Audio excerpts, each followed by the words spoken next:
A bulldozer's roar shatters a peaceful sanctuary for disabled dogs. A veteran who's already fought for her country now faces a new battle on her own doorstep, against an HOA determined to destroy everything she's built. Will her courage be enough? You won't believe the lengths one man will go to silence her and her beloved animals. Don't miss what happens next. This isn't a junkyard, Miss Green. It's a residential neighborhood, and your project is an eyesore and a nuisance. Bob Carter's voice, smooth and condescending, grated on Natalie's nerves like sandpaper. He stood on the edge of her property line, arms crossed, his pressed polo shirt a stark contrast to her own work-stained jeans and the dust motes dancing in the late afternoon Wisconsin sun. Natalie Green, 41, a civil engineer by trade and a combat veteran by experience, leaned heavily on the shovel she'd been using to mix concrete for a new accessibility ramp. Her prosthetic leg, a marvel of modern engineering, was caked in mud, a testament to the day's labor. "Mr. Carter," she said, her voice low and steady, "this project, as you call it, is the Haven for Hope, a sanctuary for dogs with disabilities, and it's well within my property rights. Rights that are governed by the Homeowners Association bylaws," Carter retorted, tapping a neatly folded document he pulled from his pocket. "Bylaws that clearly state any significant structural additions require HOA approval, and bylaws that address noise and disturbances. We've had complaints. Barking, constant barking." Natalie bit back a sharper reply. She knew who the complaints came from. Bob Carter, HOA board member and self-appointed guardian of suburban tranquility, had made his displeasure known from the moment she'd started construction. "The dogs here are special needs, Mr. Carter. Some vocalize more due to anxiety or pain, which we manage with medication and training. And I submitted my plans months ago. I even presented them at the last HOA meeting you conveniently missed. Plans which were, at best, vaguely described as kennel improvements." Carter sniffed. "Not a full-blown institution for crippled animals. This impacts property values. Miss Green, people don't want to live next to that." He gestured dismissively toward the half-finished structure, where Buster, a three-legged Labrador with a perpetually wagging tail, was currently sunning himself on a newly laid patch of artificial turf. That stung. These dogs weren't that. They were survivors. Like her. After the IED in Afghanistan had claimed her left leg and nearly her life, Natalie had found solace in the unwavering loyalty of a rescued military working dog, himself injured and deemed unfit for further service. That bond had ignited a new purpose to provide a safe, loving environment for animals society often discarded. She'd poured her savings, her engineering skills, and every ounce of her formidable will into creating Haven for Hope on the spacious lot she'd bought specifically for this purpose on the outskirts of Madison. "They're not crippled animals, Mr. Carter," Natalie corrected, her eyes hardening. "They're resilient. And this center will be a credit to the community, offering therapy and companionship." She pushed a stray strand of sweat-dampened brown hair in from her forehead. "I've taken every measure to mitigate noise. Soundproofing insulation is next on the list, and the main exercise areas are at the back of the property, away from your house." Carter remained unmoved. "The bylaws are clear, and the board is taking this very seriously. You'll receive an official notice. Consider this your informal warning." He gave a curt nod, turned on his heel, and strode back towards his meticulously manicured lawn, leaving Natalie fuming. The official notice arrived 3 days later, delivered by certified mail. It was a cease and desist order, citing multiple alleged violations: unapproved construction, excessive noise, and operating a commercial enterprise in a residential zone. The language was cold, legalistic, and threatening, demanding immediate cessation of all activities and a plan for remediation, which Natalie knew meant demolition.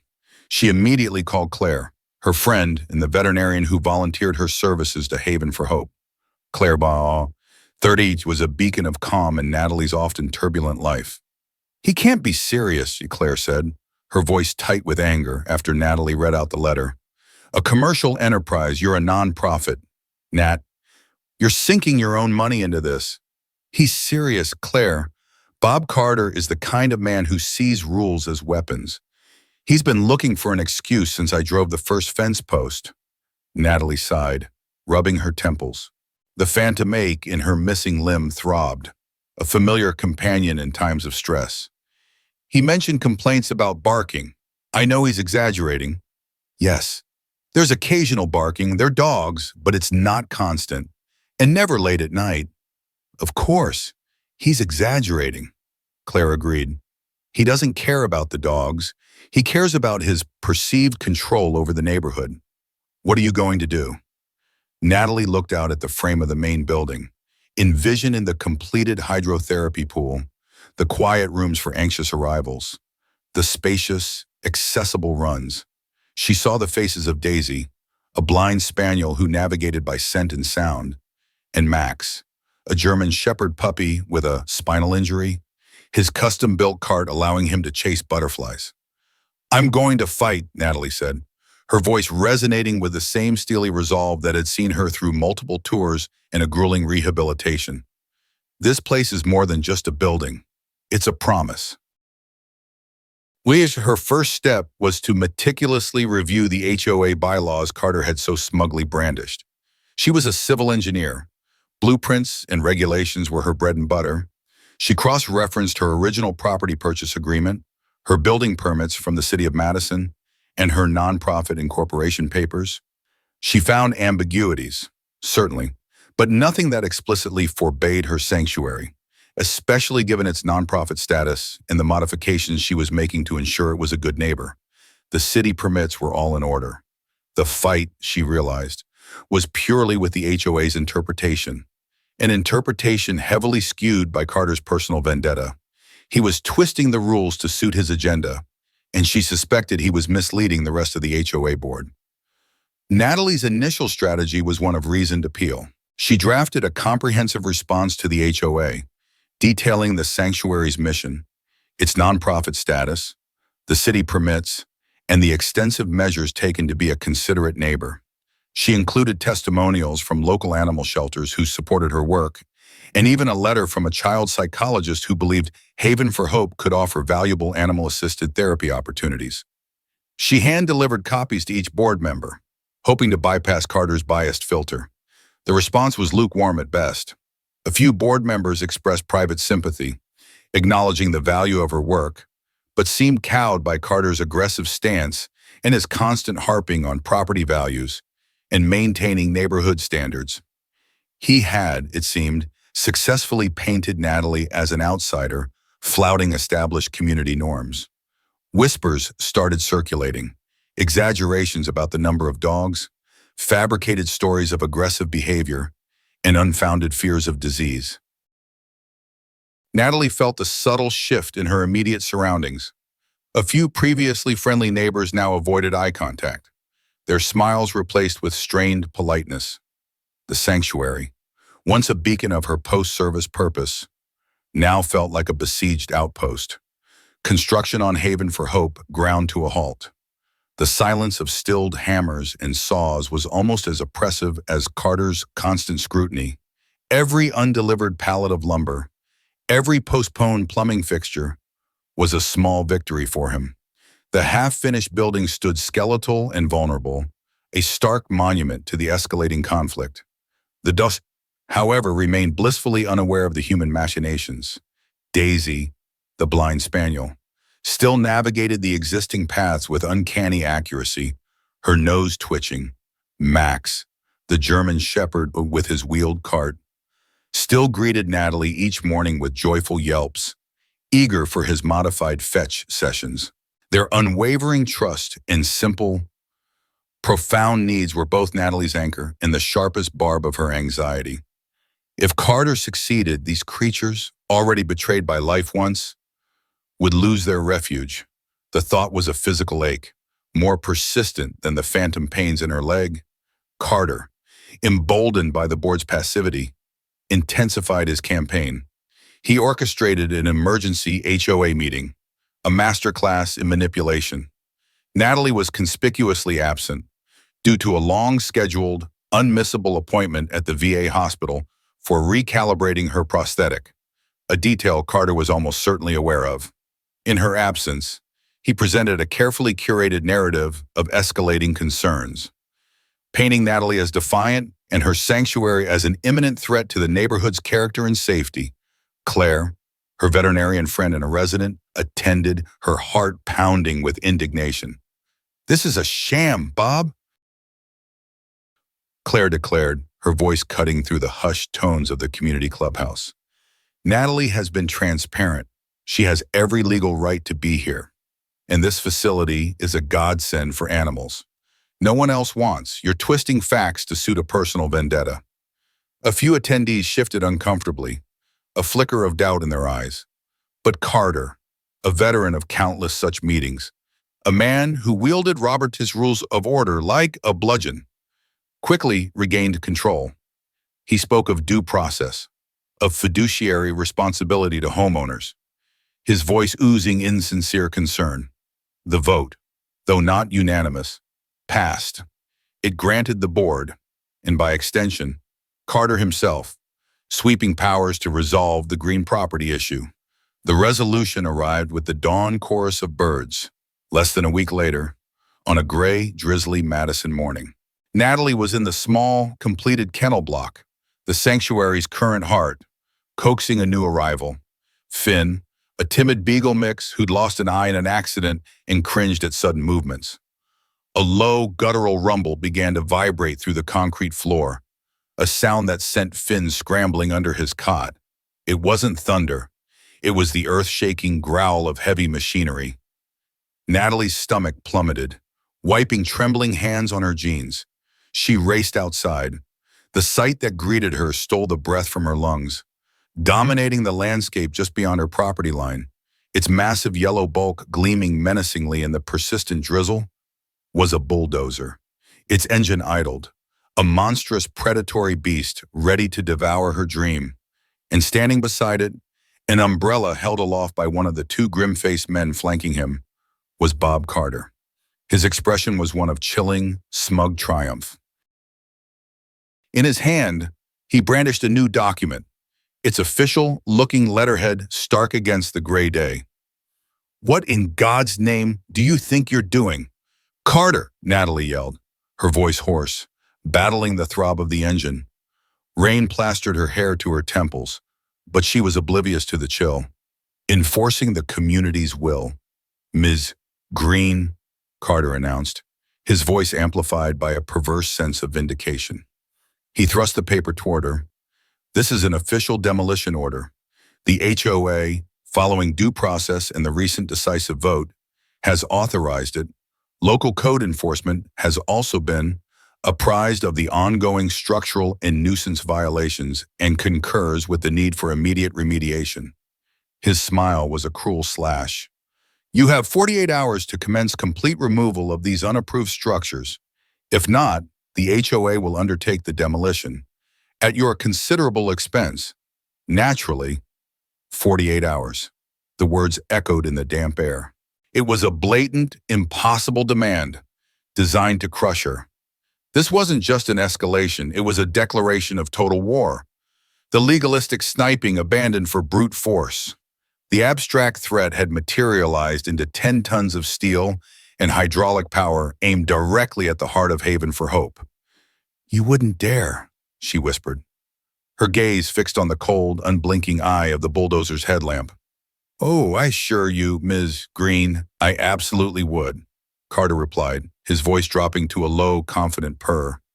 "Rules are rules, and some people need a more tangible demonstration of their importance. The clock, as they say, is ticking." He gestured dismissively towards her sanctuary, then gave a curt nod to the bulldozer operator. Without another word, Carter turned, his silhouette receding into the miserable morning, leaving Natalie standing alone, the roar of the idling machine a deafening promise of destruction. But the guttural growl of the bulldozer became the soundtrack to Natalie's frantic thoughts. 48 hours. It was an absurdly short time frame, designed not for compliance but for capitulation. For a moment, a wave of utter despair washed over her, so potent it buckled her knees. She sank onto the damp wooden step of the unfinished porch, the cold seeping through her jeans. The rain continued its mournful patter, mirroring the tears that welled in her eyes but refused to fall. This was more than a fight over bylaws. It was a battle for her very soul, for the purpose she had clawed back from the ashes of war and injury. But Natalie Green was not built for surrender. The despair, sharp and agonizing, soon gave way to a cold, hard fury, the same tenacity that had pushed her through agonizing physical therapy, that had driven her to master her prosthetic, now surged through her veins. Carter had mistaken her desire for peace for weakness. He was about to learn how wrong he was. Her first call was to Claire, her voice tight but controlled as she recounted the morning's ambush. "He's got a demolition order. Claire claims the city concurs. 48 hours. Claire's gasp was audible. "The city, Nat? That doesn't sound right. Their permits office approved your plans. There has to be a mistake. Or he's lying about their involvement in it." "That's what I'm thinking," Natalie said, her mind already racing. "Carter's slimy, but faking a city concurrence on a demolition order? That's a whole new level of fraud. I need to verify that first and foremost." "I can help there," Claire offered immediately. "My cousin works in the city planning department, not directly in code enforcement, but she knows people. I'll call her right now." Meanwhile, what about the HOA order itself, the decisive vote he mentioned? He timed that meeting perfectly, knowing I had my VA appointment. Natalie seethed. "I need to talk to the other board members, the ones who seemed hesitant. He must have railroaded them." While Claire worked her city hall contacts, Natalie pulled up the HOA member directory. She started with Mrs. Henderson, an elderly widow who had always shown a gentle interest in the dogs. Her call was met with a flustered, apologetic tone. "Oh, Natalie, dear, it was all so vertical." Mrs. Henderson stammered. "Mr. Carter presented it as an urgent matter, a safety concern. He had documents. He said the city was already on board to condemn the structures. He made it sound like we had no choice, that we'd be liable if we didn't act." Liar, Natalie thought. Carter hadn't just misled them, he'd actively deceived them, using the phantom threat of city condemnation to coerce their vote. She thanked Mrs. Henderson, her resolve hardening with each piece of Carter's deceit she uncovered. Subsequent calls to other board members painted a similar picture. Carter, masterful in his manipulation, had presented a distorted reality, rushing the vote, preying on their fears of legal repercussions. The decisive vote was built on a foundation of lies. An hour later, Claire called back, her voice brimming with a mixture of outrage and triumph. "Okay, Nat, listen to this. My cousin just spoke to someone senior in code enforcement. They confirmed they received an inquiry from a concerned resident, guess who, about your property, citing alleged structural instability and nuisance. They sent someone for a preliminary visual inspection from the street yesterday afternoon. They logged it as requires further investigation, pending full site access and review of permits. There is absolutely no demolition order from the city, no condemnation, no concurrence with the HOA's actions. Carter completely misrepresented their position. They are furious he's invoking their authority like this." A grim smile touched Natalie's lips. This was it, the linchpin of Carter's aggression, but was a fabrication. "He overplayed his pawn, and Claire, he assumed I'd crumbled before I could check his facts." "What's the plan?" Claire asked, a new energy in her voice. "Evidence," Natalie stated.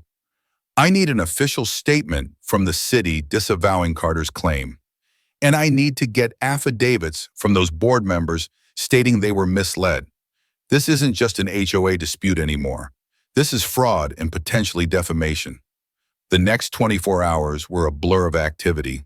Natalie, leveraging her engineering contacts, found a pro bono lawyer specializing in property disputes and HOA overreach. Claire, using her community network, helped gather written statements from two HOA board members who now regretted their vote and were willing to attest to Carter's misrepresentations. Natalie herself, armed with Claire's information, made a formal inquiry to the Madison Code Enforcement Office. The response was swift and unequivocal, a formal letter confirming no city-issued demolition order existed for her property and stating that Mr. Carter's claims of their concurrence were false. They also noted they were initiating their own review into Carter's potentially unlawful misrepresentation of their department. The power dynamic was subtly shifting. Carter, so confident in his position of authority and his ability to manipulate, had no idea that Natalie was systematically dismantling his narrative. Brick by brick, he saw her silence not as strategic preparation, but as a sign of her impending defeat. As the first 24 hours of the ultimatum ticked away, Natalie stood looking at Haven for hope. The bulldozer still loomed, a silent metal sentinel on the edge of her land. But now it didn't just represent a threat, it represented Carter's colossal, arrogant mistake. She had the truth on her side, documented and verified. The question was no longer if she could fight, but how she would deliver the blow that would not only save her sanctuary, but also expose Carter for the bully and liar he was. The legal papers from the city felt solid and righteous in her hand. She had her own weapon now, forged not of steel, but of irrefutable fact. The hidden truth was out, at least to her and her allies, and the resistance was fully mobilized. The morning of the deadline dawned clear and bright, a stark contrast to the oppressive gloom of the bulldozer's arrival. Natalie had slept little, her mind a whirlwind of strategy and anticipation. She dressed with care, not in her usual work clothes, but in a crisp blouse and dark slacks, her prosthetic leg polished, her bearing military straight. This wasn't just a defense, it was an offensive. Claire arrived early, a supportive presence and an extra pair of eyes and hands. She'd also brought her high-quality smartphone, ready to document everything. At precisely 8:55 a.m., 5 minutes before the 48-hour ultimatum expired, Bob Carter strode onto Natalie's property, the same two burly men accompanying him. The bulldozer operator, already in his cab, idled the engine, a low, menacing rumble that shattered the morning peace. Several curious neighbors, drawn by the renewed activity and the palpable tension, had gathered at a respectful distance on the sidewalk. Carter, seeing Natalie standing calmly by her unfinished porch, a folder in her hand, allowed himself a smirk. "Ms. Green, I see you haven't begun the demolition. A pity. It would have saved you considerable expense." He gestured grandly. "Operator, you may begin with the smallest outbuilding. Hold it right there, Carter." Natalie's voice rang out, clear and commanding, stopping the operator before his hand could engage the lever. She took a deliberate step forward. "Before your machine touches a single nail on my property, there are a few things your associates, and my neighbors need to see and hear." Carter's smirk faltered, replaced by a flicker of irritation. "This is not a negotiation. Ms. Green, the HOA has decided. The HOA decided based on fraudulent information you provided." Natalie countered, her voice rising to carry over the engine's thrum. She opened the folder. "This, Mr. Carter, is a certified letter from the City of Madison Code Enforcement Office." She held it up, ensuring all could see the official letterhead. "It explicitly states that there is no city demolition order for this property. It further states that your claims of their concurrence are false, and they are, in fact, investigating you for misrepresenting their department." A collective gasp rippled through the onlookers. Carter's face, moments before flushed with impending victory, began to pale. The two men beside him exchanged uneasy glances. "Furthermore," Natalie continued, her gaze unwavering, "I have sworn affidavits from several HOA board members. They attest that you coerced their vote by falsely claiming imminent city condemnation and potential legal liability for the HOA if they didn't approve your motion. They were lied to, Mr. Carter, just as you've lied to this entire community. She then turned slightly, addressing the gathered neighbors. For weeks, Mr. Carter has tried to paint Haven for Hope as a nuisance, an eyesore, a danger. He's spread rumors and fear. But what he hasn't told you is what this place truly is. She nodded to Claire, who began live streaming on her phone, aiming it first at Natalie, then panning to the areas where the dogs were safely housed. This, Natalie declared, her voice now imbued with a passionate warmth, is a place of healing for animals that society has deemed broken, discarded, animals like Buster, who lost a leg but not his spirit. She gestured toward the kennel block, where Buster, alerted by the commotion, was now at the fence, tail wagging tentatively, like Daisy, who navigates the world without sight but with more grace than many who can see, like Finn, who is learning to trust again after unspeakable cruelty. As she spoke, Claire's phone captured images of these dogs, not as threats, but as gentle souls deserving of compassion. Natalie had also prepared a short, powerful video montage overnight, heartwarming clips of the dogs during therapy sessions, playing, interacting lovingly with her and Claire, their resilience shining through their disabilities. She'd uploaded it to local community Facebook groups and sent it to local news outlets with a brief, factual summary of Carter's deception and the imminent, unlawful demolition attempt. Her phone, resting on the porch railing, began to buzz incessantly with notifications. "You can't do this," Carter sputtered, his composure cracking. This is slander. "Is it Carter or Soskish?" Natalie challenged. "Or is it the truth finally coming to light? The truth that you used your position on the HOA board to wage a personal vendetta, built on lies and intimidation, all because you don't like the look of a place dedicated to compassion." The bulldozer operator, visibly uncomfortable, cut the engine. The sudden silence was profound. Into this silence the distant wail of a siren grew louder. Not one, but two Madison Police Department cruisers pulled up, their lights flashing. An officer approached Natalie. "Ma'am, we received multiple calls about a disturbance and an alleged illegal demolition attempt. And code enforcement flagged a Mr. Robert Carter for misrepresenting official city business." Carter looked like a trapped animal. His face was ashen. The two men who had flanked him moments before began to subtly distance themselves.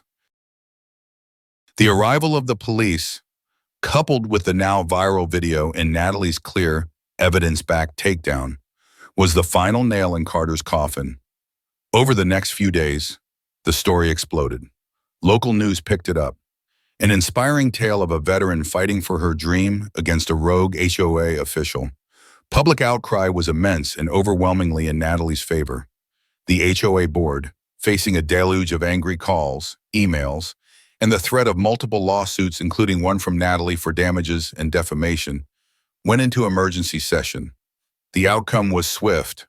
Bob Carter was summarily removed from the HOA board and faced potential charges from the city for his misrepresentations. The HOA issued a full public apology to Natalie Green and Haven for Hope. They were also compelled by the weight of public opinion and legal pressure to provide a substantial compensation package to Natalie for the emotional distress, the construction delays, and the damage to her reputation Carter had caused. The funds were enough to not only complete Haven for Hope, but to expand its capabilities. Standing on her now secure property a few weeks later, Natalie watched as volunteers from the community, many of whom had been swayed by Carter's earlier rhetoric, but were now staunch supporters, helped put the finishing touches on a new sensory garden for the dogs. Claire was by her side, fitting a tiny new cart to a dachshund puppy with paralyzed hind legs. The sounds were no longer of idling bulldozers, but of happy barking, laughter, and the gentle whir of power tools wielded in aid, not aggression. Natalie Green had faced down a bully, not with weapons of war, but with truth, resilience, and the unwavering love she held for the creatures she had sworn to protect. Haven for Hope, once threatened with oblivion, now stood as a testament to her unbroken spirit, a true sanctuary built on courage and compassion. Finally embraced by the community it was always meant to serve. The fight had been grueling, but the victory was sweet, and the future for Madison's most vulnerable dogs was brighter than ever. Natalie's unwavering courage and the community's powerful outcry turned the tide against bureaucratic cruelty, proving that compassion and determination can triumph over heartless regulations. Her sanctuary for disabled dogs stands stronger than ever, a testament to resilience. Thank you for watching and supporting such inspiring stories. Please subscribe for more, like this video, and share your thoughts in the comments below. What did Natalie's stand mean to you?